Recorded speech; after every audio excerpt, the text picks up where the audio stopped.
A framework agreement to end the war with Iran is expected to be signed in Switzerland later this week. On social media, President Trump said the U.S. Iran agreement is now complete and authorized the toll-free opening of the Strait of Hormuz. He also said the U.S. is ending its naval blockade of the strait. Defense Secretary Pete Hegseth testified in April it could take months and years to replenish the U.S.'s munitions stockpile. But yesterday, while speaking with Face the Nation's Margaret Brennan, he disputed this shortage, while Democratic Senator Mark Kelly corroborated it. There is a crisis with those stockpiles right now in private industry. That is a manufactured story that the media wants to peddle. And ultimately, our stockpiles are great, and they'll only get stronger because of the way this president has. You testified under oth that it would take years to rebuild those stockpiles. It was the Biden administration that gave away munitions to the. You don't have to read back to me what I testified. I speculated some munitions take more time than others. Secretary Hegseth said in front of the Armed Services Committee, of which I'm a member, this will take years to rebuild these stockpiles of munitions. So of course we have a munitions issue. Now, the Prime Minister of Pakistan says the U.S.-Iran deal includes the termination of military operations on all fronts. He says that includes Lebanon.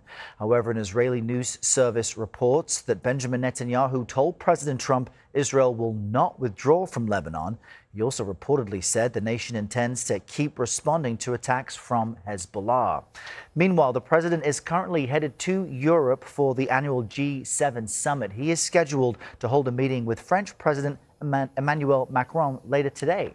And we've got team coverage on all of this for you this morning. Imtiaz Tyab is in Tel Aviv. But let's begin with CBS News White House reporter Olivia Rinaldi, who is in Geneva for us today. Good morning, Olivia. Great scene around you. What are we learning about the framework of this agreement with Iran?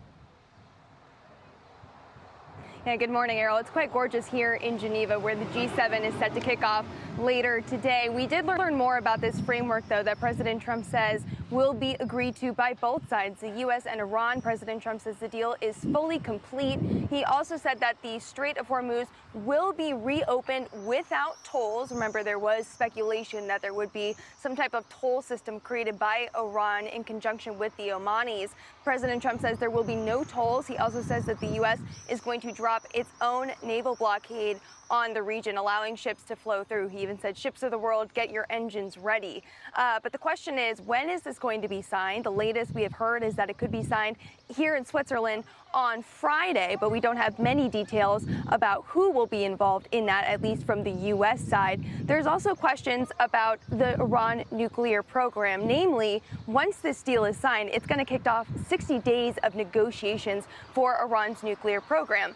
What does that include? And does it include the nuclear dust that President Trump so often talks about? And whether the U.S. will actually go inside of Iran and get that dust out? Still many questions remain, but so far the president saying this is all good news and championing it as he makes his way here to Geneva. Yeah, and we'll drill down to what else we know about the agreement in just a few moments. But Olivia, you got the G7 summit getting underway. So what is the hope for the U.S. As far as what it wants to get out of this meeting? Well, really, the big issue that was hanging over this entire G7 was the issue of Iran, the war in Iran, the Strait of Hormuz, namely, because not only has it created high energy prices at home in the U.S., but it has wrecked energy costs in Europe. And you're meeting with some of the heads of the biggest economies of Europe, Germany, the UK, France, Italy. So President Trump was walking into this really hoping for some type of win when it came to the war in Iran. It appears he has that. But now the question is, will some of those European countries be part of the efforts to reopen the strait? The United Kingdom and France had stood up this coalition of about 15 countries that would go through and protect the strait, but also get rid of some of the mines that are part of the strait right now. So whether or not the president is willing to accept their help after saying he doesn't need it for several months is a big question here in Geneva. Also, just any economic deals that could be struck. If you'll remember, there are tariffs on EU countries as a result of President Trump's tariff agenda.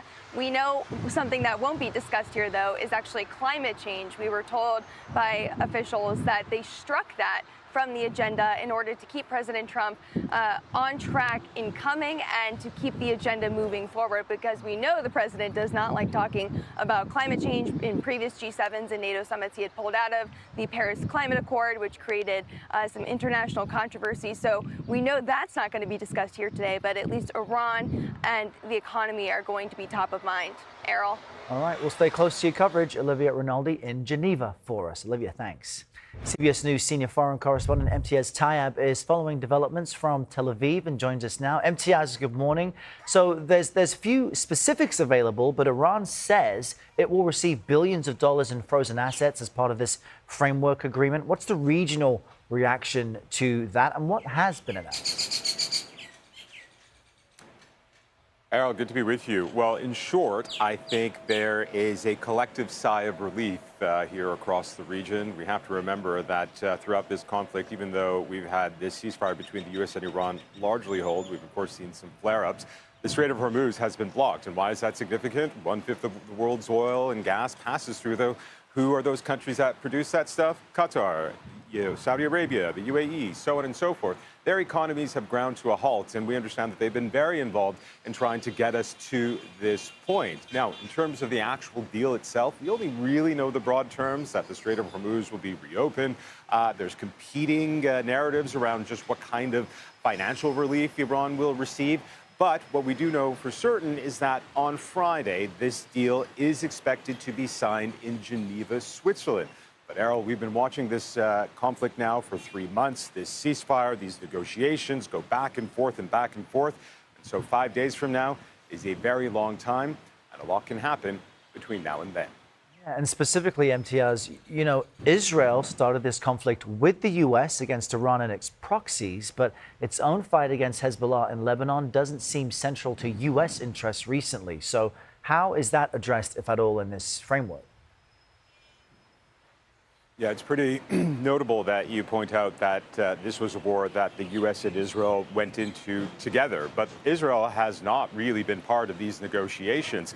In fact, we heard from the president yesterday, who gave a number of interviews with a number of media outlets describing a frankly expletive-laden phone call that he had with the Israeli Prime Minister Benjamin Netanyahu, who has come out and said very clearly that this is not a deal that involves Israel. This is a U.S. deal. Well, for the Iranians, they, of course, see it differently. This is a deal not just with the U.S., but the U.S.'s allies. So that friction still remains. Still, here in Israel, Mr. Netanyahu is facing an enormous amount of criticism, not just from his political rivals, but also his allies, too, who say that this is a huge loss for Israel, and they're blaming Netanyahu.